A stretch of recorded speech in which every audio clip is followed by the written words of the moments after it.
بسم الله الرحمن الرحيم.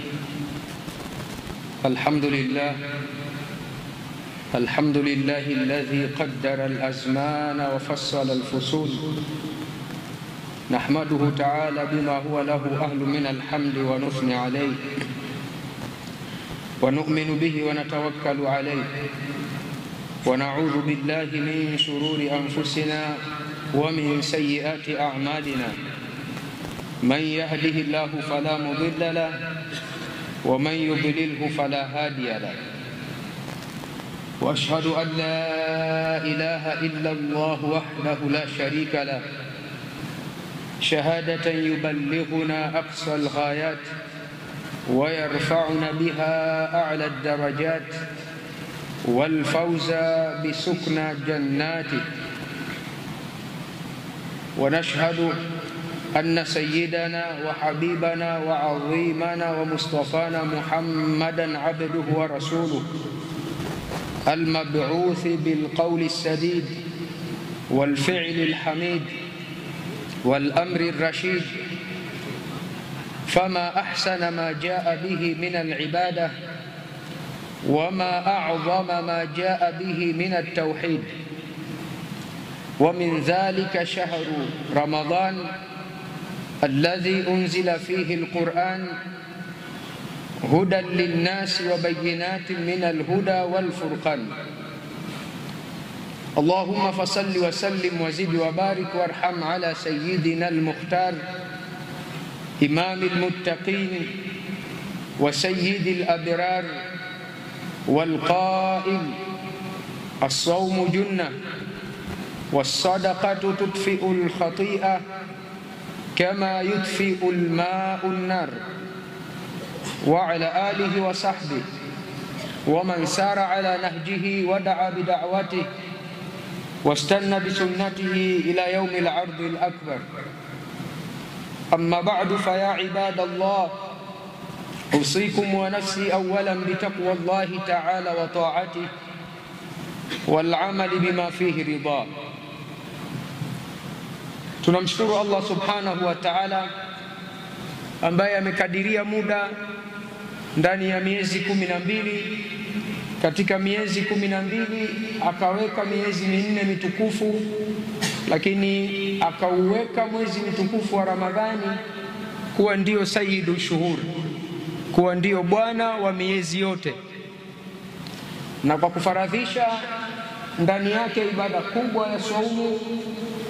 Ndani ya Ramadhani akateremsha Qur'ani, ndani ya mwezi mtukufu wa Ramadhani akaweka usiku ambao ni bora kuliko miezi 1000. Katuamrisha kufunga kama alivyosema Mtume sallallahu alayhi wasallama, as-sawmu junna, funga ni kinga, was-sadaqatu tutfi'ul khati'a, na sadaka inazima makosa kama ambavyo maji yanazima moto. Ndugu zangu, na kuhusieni pamoja na kuhusia nafsi yangu kumcha Allah subhanahu wa ta'ala. Daima mafanikio yetu yapo katika kumcha Allah subhanahu wa ta'ala. Ndugu zangu, tunamshukuru Allah subhanahu wa ta'ala kwa kutujalia kusali Ijumaa ya kwanza katika mwezi mtukufu wa Ramadhani wa mwaka huu, lakini Ijumaa ya kwanza pia katika msikiti wetu huu mpya, msikiti wa viwango, msikiti ambao umeleta msisimko wa kipekee kwa Waislamu wa Shinyanga, na kila mmoja kwa kadiri anavyouelezea. Lakini tunachoweza kusema, msikiti huu umekuwa ndani ya wiki moja hii tangu kufunguliwa kwake, umeleta muamko fulani hivi katika mji wetu. Mara nyingi tumezoea miradi mikubwa kama msikiti huu au miradi mingine inayoendelea kwenye eneo hili, Mara nyingi tumezoea miradi hii ama itakuwa ni ufadhili wa watu kutoka nje, au inaweza kuwa ni harambee fulani inayohudhuriwa na viongozi wa serikali wakubwa, ndipo yanapoweza kupatikana mabilioni ya fedha ya uendeshaji wa miradi kama hii. Lakini kinyume na hivyo ni kwamba sote tunajua kwamba ni miongoni mwa Waislamu wa mji wetu waliona itakuwa vizuri wakiacha alama katika dunia hii, alama ya ujenzi wa msikiti mkubwa kama huu, lakini na miradi mingine itakapokuwa imekamilika. Tunaweza kusema kwamba matajiri wengi huwa wanapenda kuona zinaongezeka sifuri kwenye akaunti zao. Alikuwa na 06, anataka ziongezeke zingine 3, anataka ziongezeke tena 03, kutoka milioni iwe bilioni iwe trilioni. Na hakuna kiasi ambacho tajiri anaweza kusema kwamba hiki kinatosha. Lakini njia pekee inayoweza kuimiliki kiu hii ya kutaka ongezeko la sifuri katika akaunti ni utoaji pekee. Utoaji ndio unaweza kuimiliki hii kiu ya kutaka mabilioni kuongezeka, na hasa utoaji wenyewe ukiwa ni kwenye masuala ya Mwenyezi Mungu Subhanahu wa Ta'ala. Tumezoea kuona watu wanatoa mabilioni kwenye masuala ya kisiasa na mambo mengine, lakini ni mara chache kuona watu wanatoa mabilioni ya fedha kwa ajili ya uwekezaji wa dini ya Mwenyezi Mungu. Kwa hiyo hatuwezi kusoma hutuba ya Ijumaa ya kwanza bila kumuomba Mwenyezi Mungu Subhanahu wa Ta'ala awape furaha kama ambavyo sisi wengine tunafurahika kusali hapa. Awape furaha wale waliokuja na wazo na wakatoa fedha kwa ajili ya ujenzi wa msikiti huu. Furaha hiyo iwe ni furaha ya dunia, lakini kubwa zaidi iwe ni furaha ya akhera. Ibadallah,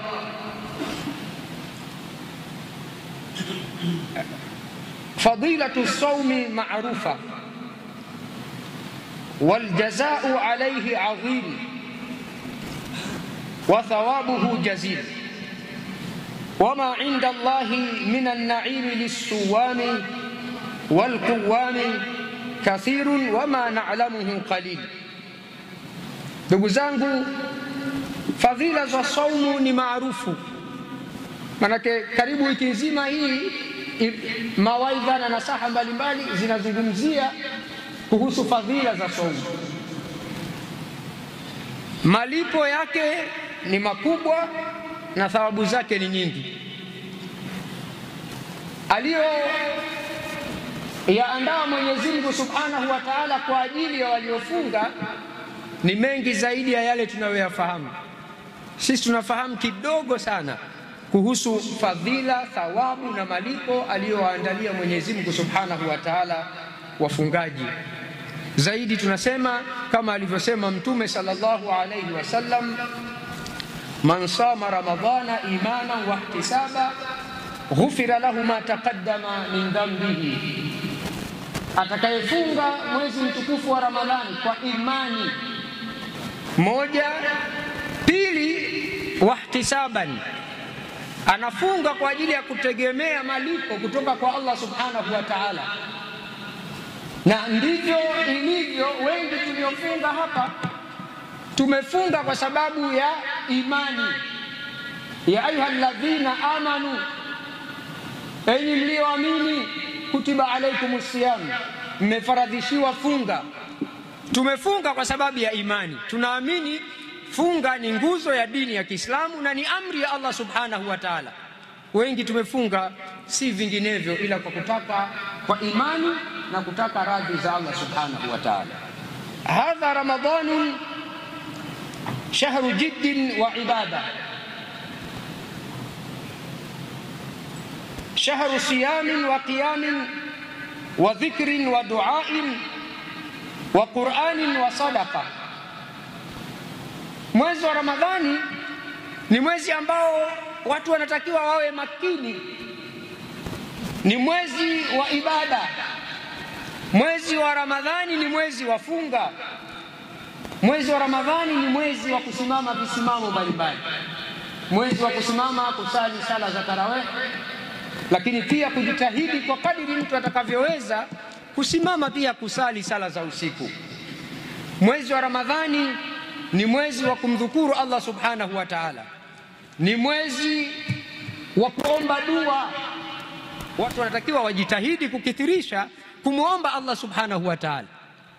Ile aya ya swaumu nini? Aya ya maombi Allah subhanahu wa ta'ala ameiweka baina ya swaumu, yani ule mchana wa funga na usiku wa mfungaji. Yani kabla Mwenyezi Mungu subhanahu wa ta'ala hajazungumzia usiku wa mwenye kufunga utakuwaje, akaizungumzia kuhusu habari ya maombi. Wa idha sa'alaka ibadi anni fa inni qaribun ujibu da'wata da'i idha da'ani. Wa idha sa'alaka ibadi anni, wakikuuliza waja wangu kuhusu mimi, nipo mbali kwa masafa gani? Manake inawezekana kwa kijua umbali niliopo waniombe kwa sauti kubwa itakayonifikia, au wanataka kujua niko karibu yao kwa kiwango gani, ili wawe wananong'ona tu pale wanaponiomba. Wajibu inni qaribun, mimi niko karibu nao zaidi, niko karibu sana na muombaji. Ujibu da'wata da'i, ninajibu maombi ya muombaji. Idha da'ani waqtama yad'uni, wakati ule ule anaponiomba mimi ninajibu maombi na dua zake. Kwa hiyo mwenye kufunga maombi yake na dua zake zinajibiwa kwa haraka zaidi.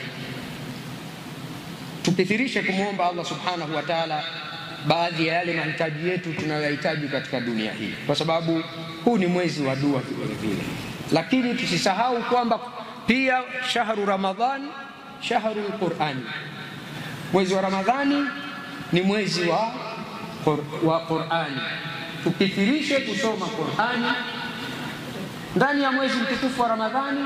Tabia hii tutakayoijenga ya kusoma Qur'ani katika mwezi wa Ramadhani itatusaidia pia kusoma Qur'ani baada ya Ramadhani.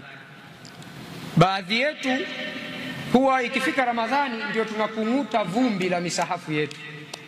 Msahafu umepigwa vumbi kwa miezi 11. Ukiona vumbi liko kwenye msahafu au liko kwenye Qur'ani, basi vumbi lililoko kwenye moyo wako ni kubwa zaidi. Qur'ani ni maneno ya Allah subhanahu wa ta'ala, yanapaswa yawe kipaumbele chetu.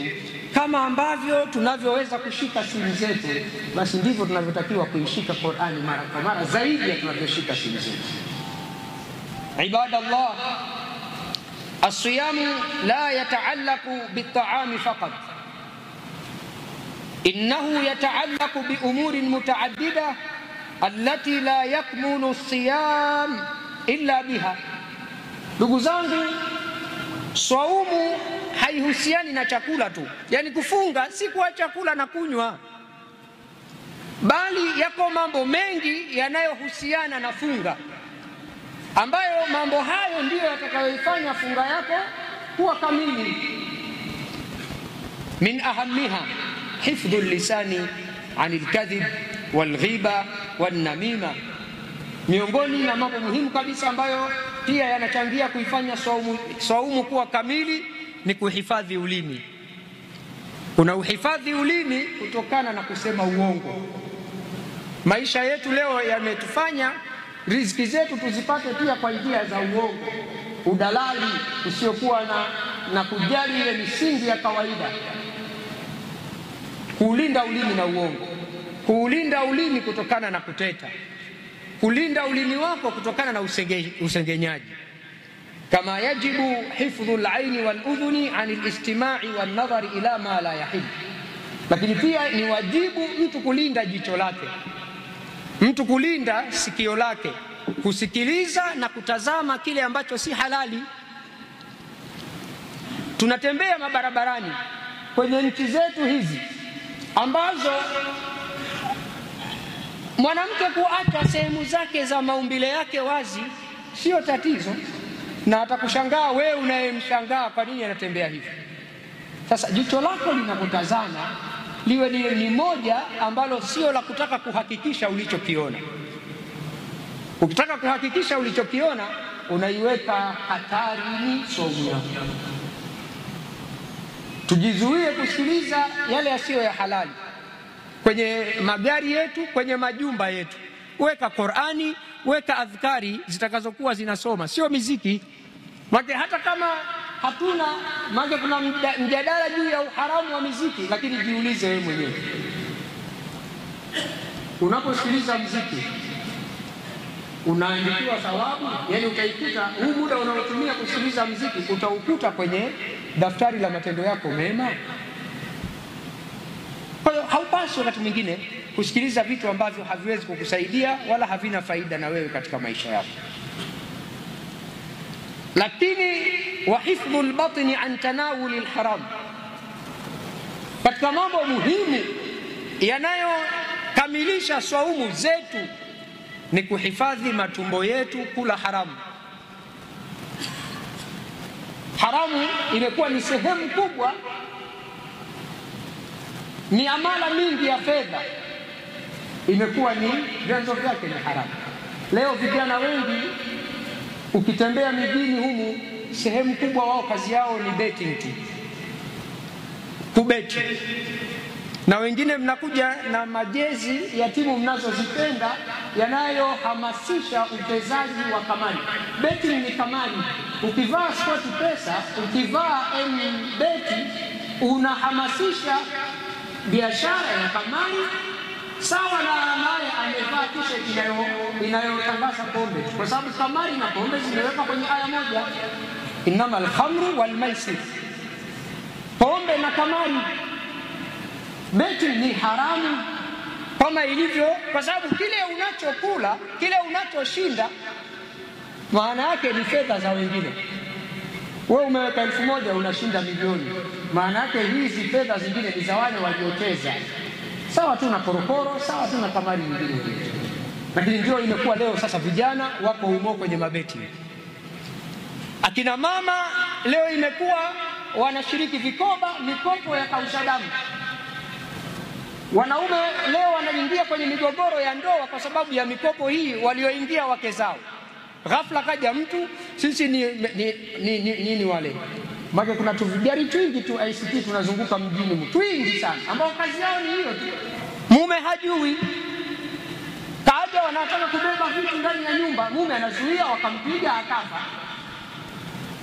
Faida kwanza huioni ya hiyo mikopo ya kausha damu, ya hivyo kampuni vikoba, huioni faida yake kwenye familia. Sasa baadhi yetu inawezekana futari zetu zinatokana na riba, zinatokana na makamari, zinatokana na mikopo mingine isiyofaa. Unaingiza futari yako kwenye tumbo lako ambayo ni ya haramu. Haramu inafanya usikubaliwe sala zako. Tonge moja la haramu siku 40 huna sala. Saumu haikubaliwi, maombi yako hayakubaliwi. Na ndio maana utaona athari ya funga ya siku 30 imekuwa ndogo sana ukilinganisha na zamani. Kwa nini? Kwa kutokuchunga kile ambacho kinaingia kwenye mdomo, kwenye matumbo yetu. Ndugu zangu, fasaumu yuallimuna al-akhlaq. Saumu inatufundisha, yani sio tu kuacha kula na kunywa. Saumu pia inatufundisha tabia njema. Mtume sallallahu alayhi wasallam anasema, man lam yada' qawla az-zuri wal 'amala bihi falaysa lillahi haja an yada'a ta'amahu wa sharabahu. Mtu ambaye haachi maneno ya uongo, maneno ya kuzua na kuyafanyia kazi, Mwenyezi Mungu hana shida na saumu. Kule kuacha kwake kula na kunywa, kwamba nimefunga kwa sababu hujala, nimefunga kwa sababu hujanywa, lakini maneno unayoyatoa ni porojo na maneno ya uongo au maneno ya uchonganishi. Allah subhanahu wa ta'ala hana shida na saumu hiyo, kama mtu atashindwa kuchunga ulimi wake kutokana na maneno yaliyokuwa yasiyofaa. Fasiyamu yushhidhu iradatak. Saumu inanoa utashi wako. Indama yumkinuka tahakkuma fi jaw'ika fa innaka tatahakkamu hayatak. Kama mtu anaweza kudhibiti njaa yake, yani mtu anaweza kuikontrol njaa zaidi ya masaa 14 umefunga, njaa imekukaba lakini unasubiri saa 12. Mtu anapokuwa na uwezo wa kuidhibiti njaa yake, wa kuidhibiti kiu yake, huyu anao uwezo wa kukontrol maisha yake. Yani manake ni kwamba sio tu kwa chakula na kunywa. Funga inakufundisha namna ya wewe kukontrol utashi wako. Yani huwezi kupelekwa na matashi ya mwili wako, bali utapelekwa na kile unachokihitaji wewe mwenyewe. Kwamba kama ni kula nitakula kwa muda maalum, kama ni kunywa nitakunywa kwa muda maalum. Saumu inakufundisha namna ya kuweza kukontrol maisha yako. Yaftahu siyami mustawan jadid min bina'i al-muruna wa tarkiz. Saumu inafungua kiwango kipya cha namna mtu anavyoweza kujenga uthabiti na namna mtu anavyoweza kuwa na umakini. Fasiyamu la yataallaqu bitarki at-ta'ami wash-sharabi bal fima taksibuhu min khilali at-tahakkumi ala raghabati. Kufunga si kuacha kula na kunywa tu, bali ni kipi unachopata baada ya kuwa umedhibiti matamanio yako. Yani nini una gain? Umeacha kula na kunywa kwa ajili ya Allah subhanahu wa ta'ala. Nini unachotarajia sasa kuvuna baada ya kuwa umeweza kudhibiti matamanio yako? Nini unachokipata? Ni kuacha kula na kunywa. Ij'ali siyama adatan litahawuli. Ifanye saumu kuwa ni zana inayoweza kutufanyia mabadiliko katika maisha yako. Yani saumu ni turning point. Saumu ni turning point. Kama ulikuwa unashindwa kuweza kujidhibiti, mfano wavuta sigara wengi, Ramadhani ndio huwa inawasaidia kuacha.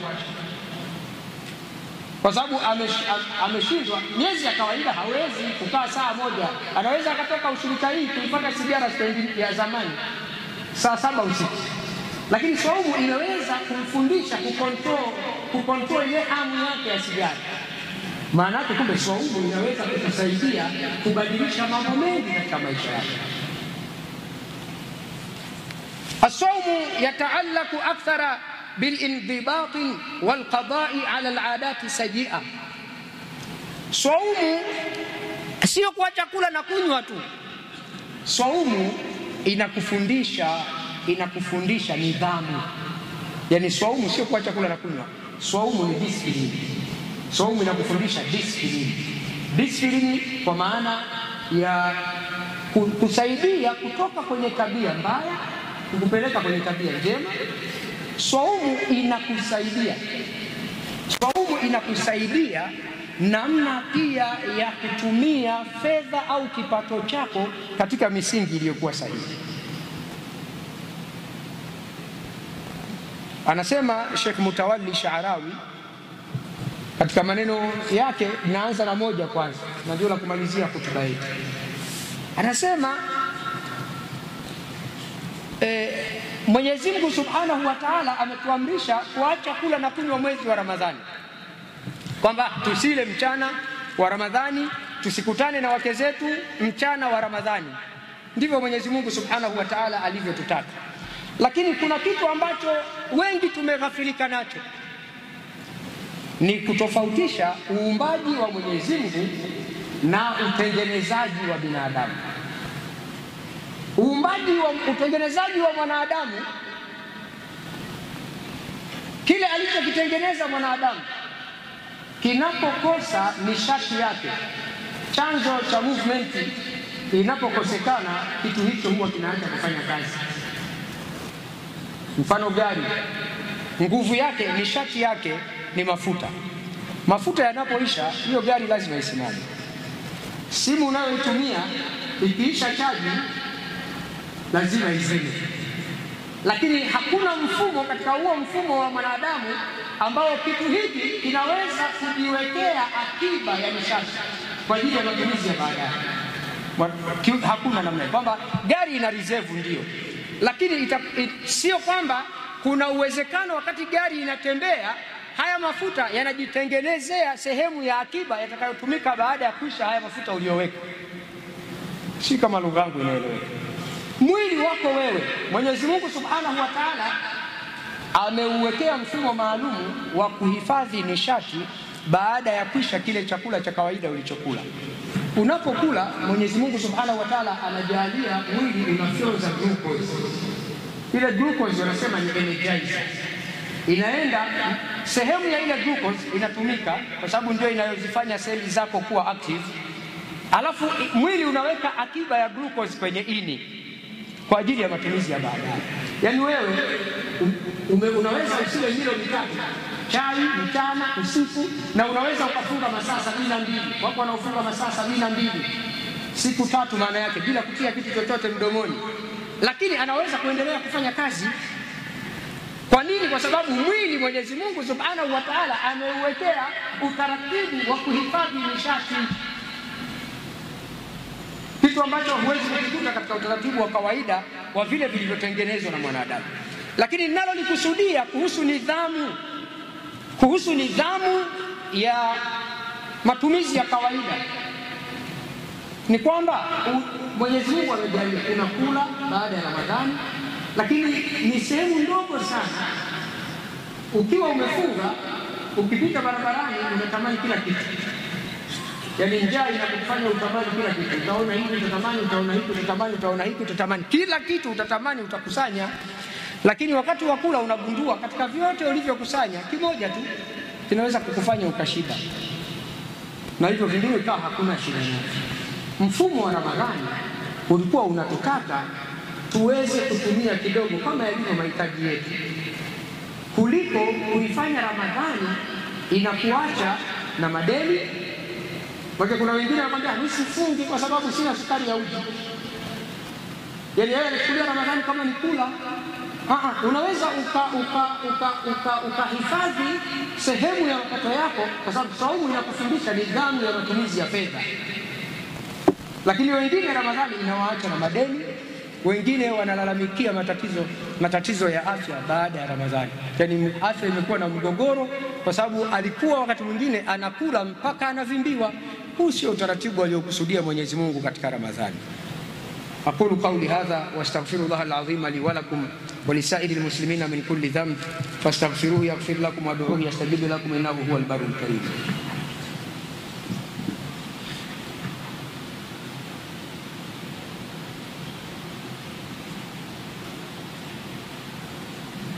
الحمد لله رب العالمين والعاقبة للمتقين ولا عدوان إلا على الظالمين واشهد أن لا إله إلا الله ولي الصالحين واشهد أن سيدنا محمدا عبده ورسوله وصفيه من خلقه وخليله اللهم صل وسلم وبارك عليه وعنا معهم برحمتك يا أرحم الراحمين.